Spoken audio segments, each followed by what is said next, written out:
တထုံကနေဖန်ကိုသွားတယ်ဆိုရင်တထုံမြို့ကထွက်တာနဲ့ကုန်းတရာညက်သာကားမောင်းသွားရင်ဒုံသမီတရားကိုရောက်ပါတယ်အဲ့ဒီဒုံသမီတရားဒီဘက်ထိပ်ကမွန်ပြည်နယ်တထုံအပိုင်ဖြစ်ပြီးတော့တရားဟိုဘက်ထိပ်ကကရင်ပြည်နယ်မြိုင်ကလေးအပိုင်ဖြစ်ပါတယ်ပြောရမယ်ဆိုရင်တော့ဒုံသမီချောင်းဟိုဘက်ကန်းကကရင်ပြည်နယ်အစဖြစ်ပြီးဒီဘက်ကန်းကတော့မွန်ပြည်နယ်အဆုံးဆိုပါတော့ဒူးရင်းစိတ်ဆိုတဲ့နေရာကနေတရားနီးပတ်ဝန်းကျင်မှာပဲတထုံအပိုင်ကြာပန်းတို့အင်းရှိအင်းနီတို့ဆိုတဲ့ရွာကလေးတွေရှိပါတယ်ဆိုလင်းဦးကငငယ်ကလေးကဂျိုးရလဝေးအောက်တက်ကြေခဲ့သူတယောက်ပါမိမိကတော့သူ့ဆရာကျော်စိုးဖတ်အန်နဲ့ငယ်တငယ်ချင်းမှာကျော်စိုးဖတ်အန်နဲ့လက်ဝဲကျော်စောင်းကမန်းရဲ့ငယ်ဆရာဦးလေးဖြစ်သူမောင်ကျော်ရိုးရိုးထွေးတို့ကဆရာတို့တပည့်တွေပါသူတို့ဆရာကတော့တစ်ခေတ်တစ်ခါကကရင်ပြည်နယ်ပထမတန်းလက်ဝဲကျော်ရိုးရိုးလေးဖတ်အန်ပဲဖြစ်ပါတယ်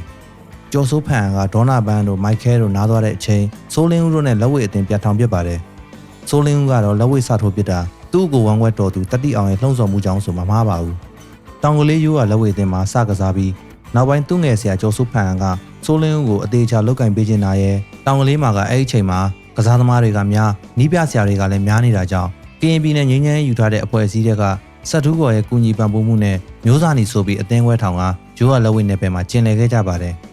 ်ကရင်ပြည်နယ်မွန်ပြည်နယ်မှာတော့မထင်မရှားဘွားကနေနောက်ပိုင်းစိုးလင်းဦးမှစိုးလင်းဦးဆိုတဲ့ခေတ်တစ်ခေတ်ကိုရောက်အောင်သူ့ဆရာကျော်စိုးကတွန်းပို့ခဲ့သူပါမွန်ပြည်နယ်မှာဂျိုးရလက်ဝဲပွဲကြီးပွဲကောင်းတွေကျင်းပလေးရှိတဲ့ရွာတွေကစိုးလင်းဦးကိုတစ်နှစ်လောက်တောင်ကြိုစားကြရတဲ့အထိဖြစ်လာပြီးနောက်ပိုင်းမီဒီယာတွေနဲ့လူမှုကွန်ရက်တွေမှာပါတမ်မဏိအသေးပိုင်ရှင်ဆိုတဲ့ဂုံပုံးနဲ့တင်စားခေါ်ဝလာတဲ့အထိဖြစ်လာပါတယ်ငငယ်လက်ဝဲစထိုးကလေးကတပွဲပဲအလဲတို့အရှုံးရှိခဲ့ပြီးနောက်ပိုင်းအရှုံးဆိုတာသူနဲ့မသက်ဆိုင်တော့သလိုဂျိုးသားပြီးစူးစမ်းမှုတွေနဲ့ဂျိုးရလက်ဝဲပြည်သက်တွေကိုစိတ်ကျဉ်နှံမှုရှိစေခဲ့တဲ့သူပါ2010ခုနှစ်ရွှေကပတ်ပြိုင်ပွဲ60ကီလိုဝိတ်တန်းမှာရွှေကပတ်ပိုင်ရှင်ဖြစ်လာခဲ့ပါတယ်အဲ့ဒီနောက်ပိုင်းဂျိုးရလက်ဝဲလက်ရွေးစဉ်အဖြစ်စခန်းဝင်လေ့ကျင့်ရင်အပြင်ပွဲတွေကိုလည်းလက်ခံထိုးသက်ပြီးတော့2011ခုနှစ်မှာတော့သူ့ငယ်ဆရာကျော်စိုးဆုံးသွားတဲ့အတွက်ဒိုရိုးရလက်ဝဲအသင်းမှာသူ့ကိုတတိအောင်နီးပြကိုတင်အောင်တို့နဲ့အတူလေ့ကျင့်ရင်လက်ဝဲပွဲတွေကိုဆက်လက်ရှင်ပြိုင်ခဲ့ပါတယ်အနေအေးပြီးပြုံးပြုံးရွှင်ရွှင်နေတတ်တဲ့သူမို့ကျိုးဝိုင်းအတွင်းမှာရောကျိုးဝိုင်းပြင်ပမှာပါအတော်လေးကိုလူချစ်လူခင်ပေါ်များတဲ့သူပါဂျိုးကလက်ဝဲနယ်ပယ်မှာတော့သူ့ခေတ်သူ့အခါကသူရှင်မထိုးဘူးတဲ့သူရဲ့လို့မရှိသလောက်ပါပဲရေးပြရရင်တော့ဆုံးမယ်မထင်သလောက်ပါစိုးလင်းဦးရဲ့တမိုင်းတစ်လျှောက်မှာမိမိကြည့်ခဲ့ရဘူးတဲ့ပွဲတွေနဲ့ကအကြိုက်ဆုံးပွဲကိုပြောပါဆိုရင်တော့တွေးမရှောင်တဲ့ပွဲကိုမလွဲမသွေညှို့ဆိုရမှာပါအားလုံးသိကြတဲ့အတိုင်းနှစ်ယောက်လုံးရဲ့အသေးဇွဲနိုင်လိုစိတ်ပြင်းထန်မှုတက်လုံးတက်ပေါက်ဆုံးလင်းမှုအကင်းပါမှုအပြင်ဒရက်ဆက်တိုက်ခိုက်ပြီးဟေးဆိုနောက်မဆုတ်တန်းနှင်တတ်တဲ့သူတွေဆိုတော့ကမကောင်းဗမာရှိတော့မှလဲတွေ့ရမြင်ရခဲ့တဲ့တက်ကိုးတက်မောင်းကိုပေါင်းဆိုတာတွေကိုမြင်ရတွေ့ရတဲ့ပွဲမျိုးပါဘသူကအကဲတာပြီးဘသူကအသေးပုံမာတယ်ဆိုတာဝေခွဲရခတ်စေပါတယ်ပထမအချီစတင်တာနဲ့တွေးမရှောင်ကတိုက်စစ်ကိုဖွင့်ပြီးသူအားတန်တယ်လို့အရှောင်အတိတ်နည်းနည်းပါးပါးနဲ့အားပါတဲ့ထိုးချက်ကန်ချက်တွေနဲ့စတင်နေပါတယ်ဆိုလင်းကတော့ထုံးစံအတိုင်းသတိထားပြီးအတားအဆီးတွေနဲ့အလင်းငိုက်မှာတုံ့ပြန်မှုကြိုးစားတာပေါ့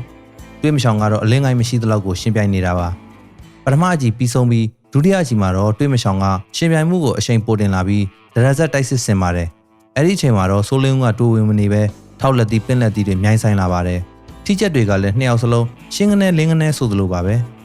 လေ့ကျင့်မှုအားကောင်းတဲ့သူတွေဆိုတော့လက်ချင်းရှက်တစ်ချက်ချင်းနှက်ဆိုတဲ့အတိုင်းတော့မသွားကြပဲပြိုင်ဆိုင်ကြတာပါတွေးမရှောင်ရဲ့အားပါတဲ့ထိုးချက်ကန်ချက်တွေကိုခုခံကာကွယ်ရင်တွဲလုံးကုံသွားတဲ့တွေးမရှောင်ကိုဆိုလင်းကတံမြန်တိုက်စစ်စင်ပုံတွေဟာအတော်ကြီးကောင်းပါတယ်နှစ်ယောက်လုံးအလုံးရမကွာလာတာမို့အဲ့ဒီအချိန်ကဆိုလင်းကအပူအချုပ်တွေအပေါ်ကန်တာဆက်တာတွေရှိနေပါသေးတယ်ပြောရမယ်ဆိုရင်လက်ဝဲပိတ်သက်တွေအားလုံးကလည်းအားပေးတာမျှကြပါတယ်ပထမအချီကနေနောက်ဆုံးအချီပြီးဆုံးသည့်အထိဒရက်ဆက်တိုက်စစ်ဖွင့်ထိုးကြတဲ့နှစ်ယောက်စလုံးအတော်ကလေးအထိနာခဲ့ကြတဲ့ပွဲပါမိမိအမြင်မှာတော့အမုန်းတရားမရှိရန်ညိုးရန်စာမရှိပါပဲသွေးမြေကြချွေးမြေခတဲ့အထိမိကုံရန်ကိုရှင်ပြိုင်ထိုးသက်သွားကြတာဟာဂျိုးရလက်ဝဲလောကမှာနာမည်တစ်လုံးနဲ့တင်ကြံရစ်စေဖို့ကြိုးစားအထောက်ကြခြင်းပဲဖြစ်တယ်လို့အကျွမ်းမဲ့ယုံကြည်လိုက်ပါတယ်ပြည်တွင်းမှာဆိုရင်တော့ဆိုလင်းဦးမထိုးဘူးတဲ့သူမရှိသလောက်ပဲဆိုပါတော့နောက်ပိုင်းမှာတော့ပြည်တွင်းပြိုင်ဘက်တွေထက်ပြည်ပကစားသမားတွေကိုနယ်မှာရောမြို့ကြီးပြကြီးတွေမှာပါရှုံးပွဲမရှိရှင်ပြိုင်ရင်မြန်မာလက်ခမောင်းကုမ္ပဏီကကျင်းပတဲ့ WSC2 ပြိုင်ပွဲမှာအာသာဆာလာဒိုက်ကိုမထင်မှတ်ပဲအမှတ်နဲ့ရှုံးခဲ့ပြီးစိတ်မကြည်ပွဲဦးစိုးတန်းဝင်းဒုံကင်းမြန်မာစီစဉ်တဲ့ Manly Rambling Fight ပွဲမှာတော့ဦးရဲတီအဖြစ်ကျင်းပခဲ့ရပါတယ်ထွန်းထွန်းမင်းတို့ဒူးဒူးတို့လိုအရန်မောင်းကိုလေးချိန်ကွာဟာတဲ့လက်ဝဲကြော်တွေကိုလည်းအသေးချင်းဇွဲချင်းရှင်ပြိုင်ပြီးတရီဆိုတဲ့ရလက်ရအောင်ဆွမ်းဆောင်နိုင်သူပါထွန်းထွန်းမင်းကတော့ရိုးရလက်ဝဲလောကမှာသူလေးစားရတဲ့လက်ဝဲကြော်ဟာဆိုလင်းဖြစ်တယ်လို့ပြောထားပါတယ်